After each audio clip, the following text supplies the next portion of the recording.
Is it common cold or asthma? A common question that comes up in the minds of both parents and children and adults who get these frequently.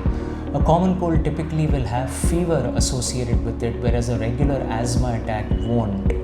Also, in a common cold, one can expect sore throat, one can expect headaches, which are not always a part of an asthma exacerbation or flare-up. One does have to remember that what starts out as a simple cold, maybe due to a viral infection or due to other irritant triggers, can eventually lead to an asthma exacerbation, flare-up or attack.